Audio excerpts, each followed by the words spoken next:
විසදිනාමය පදනමයි සින්දාලෝකය.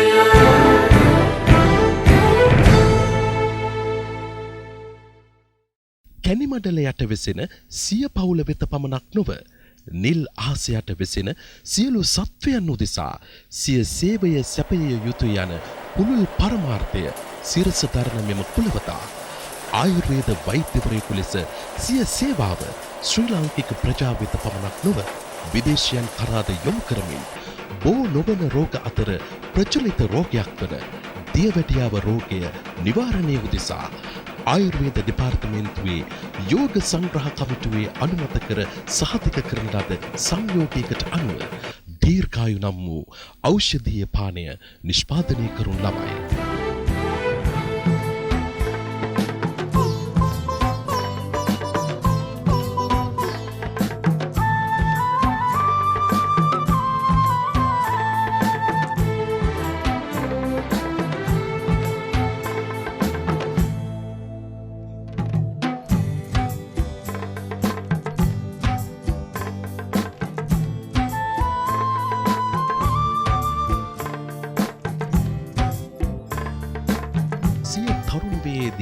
පිනට දහමට ලැබි වූ මෙම වෛද්‍යවරයා දෛවඥයෙකු ලෙස වාස්තු විද්‍යාඥයෙකු ලෙස නැකත් ශාස්ත්‍ර අධ්‍යයනය කරයි. තමා අභියසට පැමිණෙන සෑම කෙනෙකුගේම ජීවිතය වටා ඇති කම්කටොළු ප්‍රශ්න අවශ්‍යතා හඳුනා ගන්නා මේ ප්‍රඥා ඒ සෑම දිනාගේ හිතසුව පිණිස අදහස් කියා දෙමින් මඟ පෙන්වන්නේ සිය ජීවන ගමන යහපත් කර ගැනීම සඳහා අත්වැලක් වෙමින්. පානදුර ශ්‍රී මහා විහාර පාරේ පදිංචිව සිටින සමයේ මීට වසර 38කට පමණ පෙර ආරම්භන ලද මෙම සත්කාරය වර්තමානයේදී ශ්‍රී ජයවර්ධනපුර පිටකොට්ටේ පදිංචිව සිට අඛණ්ඩව පවත්වාගෙන යයි. සමාජ සේවකයෙකු ලෙස තම ජීවන පැවැත්ම හැඩගස්වා ගනු ලබන මෙම උත්තමයා පොදු ජන අවශ්‍යතා නිසි ලෙස හඳුනා ගනිමින් ඉතා දුෂ්කර පළාත් කරා සංචාරය කරමින් ඇස් කණ්ණාඩි බෙදා දීම් සෞඛ්‍ය සායන ආදිය දියත් කරනු ලබයි.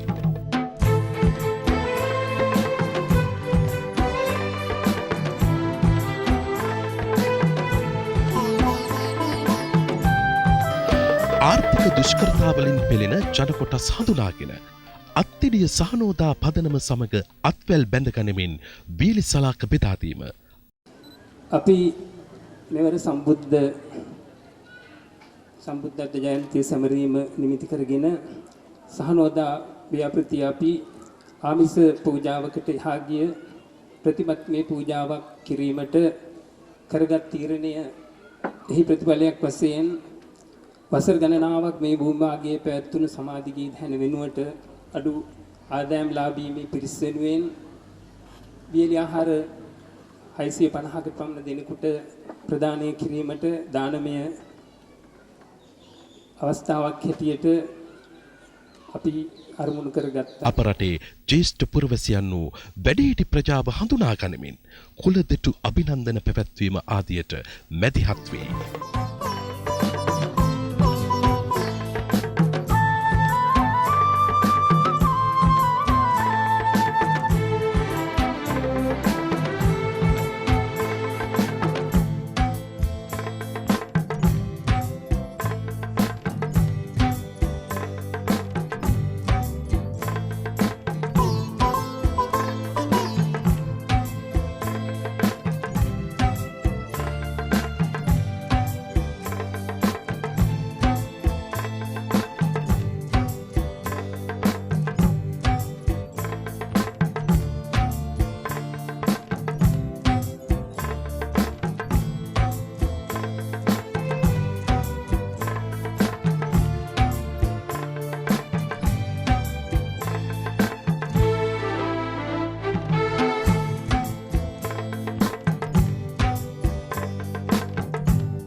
සිය අනුගාමිකයින් මෙහෙවා ගනිමින් පන්සල් ප්‍රතිසංස්කරණය පාසල් ළමුන් සඳහා උපකරණ බෙදා දීම ආදී සමාජ මෙහෙවරකේ දෙන මෙම සදහැවත් යුග පුරුෂයා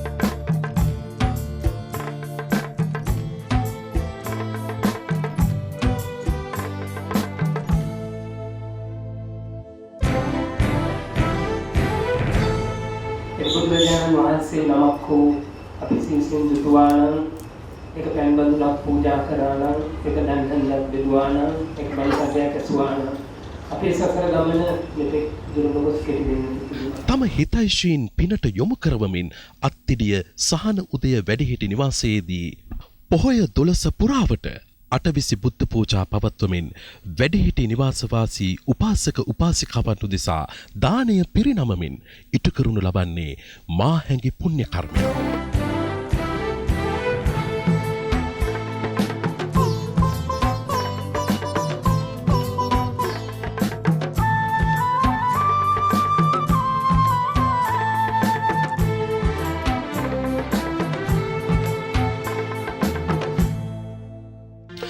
කොළඹ 7 ආර්.ජී. සේනානායක මාවතේ පිහිටි ශ්‍රී සම්බෝධි විහාරස්ථානයේ 12 පොහොයටම පවත්වාගෙන යනු ලබන අටවිසි ගිලන්පස බුද්ධ පූජාව හා නෙළුම් මල් පූජාව මෙවැනිම වූ පුණ්‍ය කර්මයක්. මේ හැරුණුකොට අනුරාධපුර රුවන්වැලි මහසෑ රදුන් උදෙසා කප්රුක් පූජා කිරීම.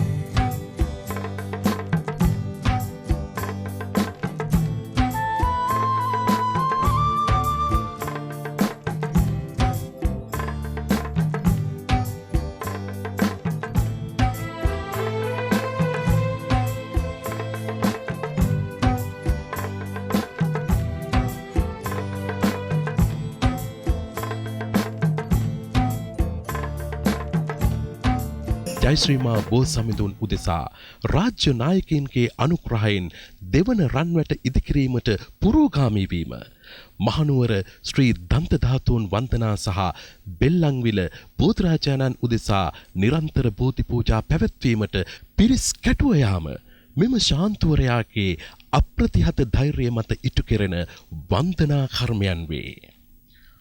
සහනෝදා සුවසවිය ව්‍යාපෘතියේ අධ්‍යක්ෂකවරයා ලෙසද සහනෝදා සහෘද සංගමේ සභාපතිවරයා ලෙසද සිද්ධාලෝක පදනමේ සභාපතිවරයා ලෙසද මෙම උත්තමයා ඉටු කරනු ලබන සමාජ මෙහෙවර සමාජීය හා ආධ්‍යාත්මික සංවර්ධනය ගොඩනැංවීම මෙන්ම භෞතික සම්පත් වලින් පමණක් අපේක්ෂා කළ නොහැකි සාමය සමගිය සහනය සදාචාරය සහයෝගීතාවය මිනිස් හදවත් තුළ ගොඩනැගීම සඳහා තිරසාර ක්‍රියාමාර්ගයක්ම වන්නේය.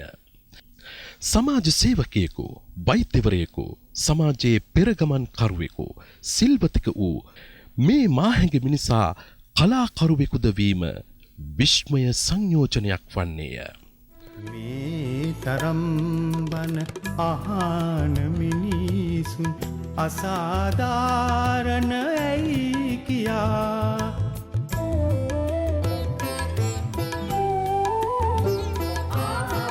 කතිය තිරිසන් මිනිත් සතහට විමසුවෙමි බඹුගෙන් අසා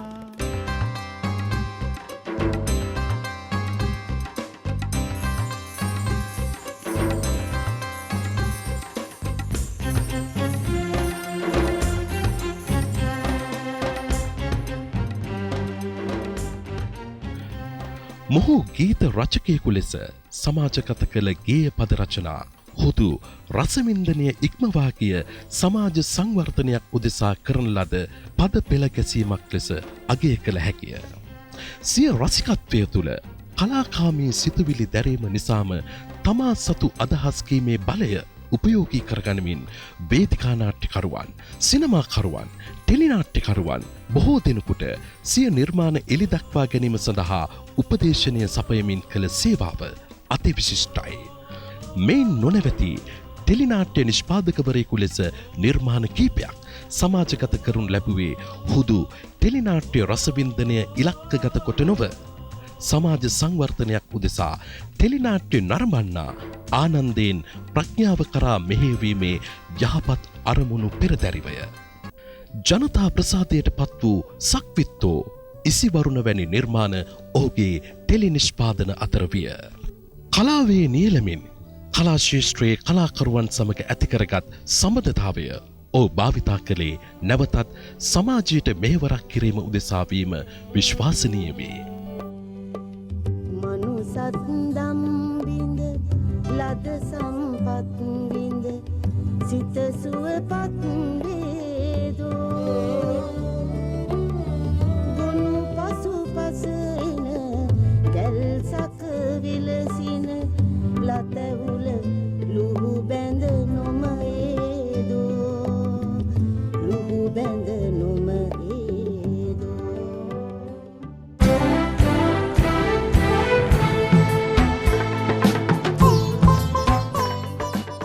ඔහුගේ නිර්මාණාත්මක සංකල්පයක් වූ සමාධී ගීත හැන එයට කදිම උදාහරණයක්.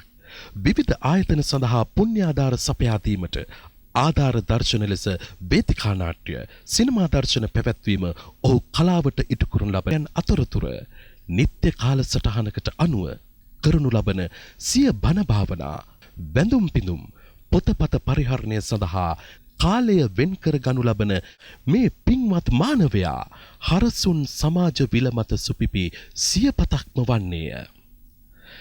විශාල සමාජ ස්තරයක් යහමගට යොමු කළ මේ දැවැන්ත චරිතය ඉතා සරල චාම් මිනිසෙකු ලෙස පෙනී සිටියද මහා සමාජයේ වන්දනාවට පාත්‍ර වී ඇත්තේ ඉහතකී ගුණ සමුදාය නිසාම නොවන්නේද?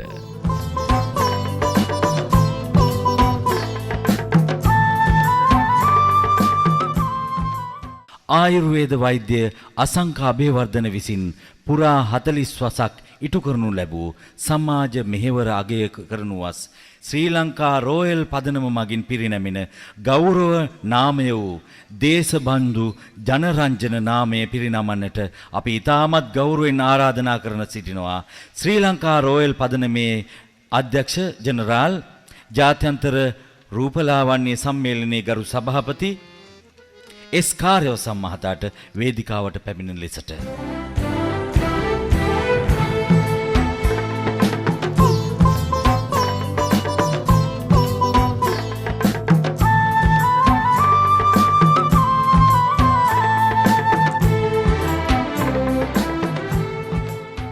ආයුර්වේද වෛද්‍යාචාර්ය අසංක අබේවර්ධන නම් වූ ඔහු ගිහි වසනා සැදැහැවත් පින්වතකුම වන්නේය.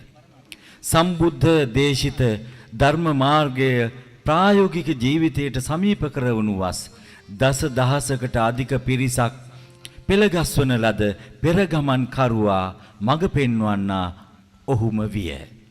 දුකේදී පිහිට වෙමින්ද සැපේදී සතුටු වෙමින්ද හුදී ජනපහන් සංවේගයේ උදෙසාම සිය දිවිය කැප කළ සමාජ සේවකයෙකු ඔහු සුවිශේෂී මිනිසෙකු මෙන්ම විශිෂ්ටයෙකුද විය.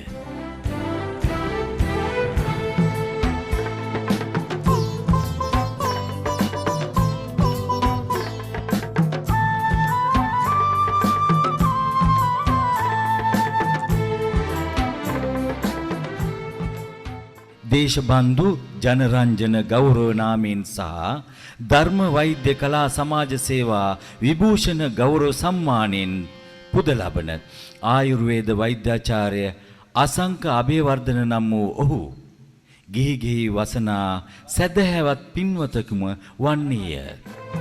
හදවතේ හිකී බිඳින රාමය යශෝරාමය විප්පයෝගය ඇසෙන දැනෙනා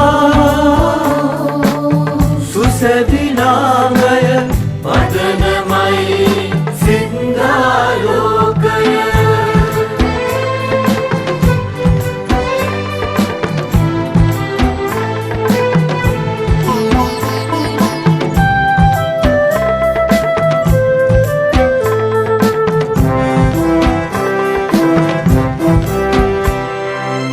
අපේ අරමුණ අපේ කම දැක දැවෙන සිත් සුවපත් කරන්නට සුසැඳියා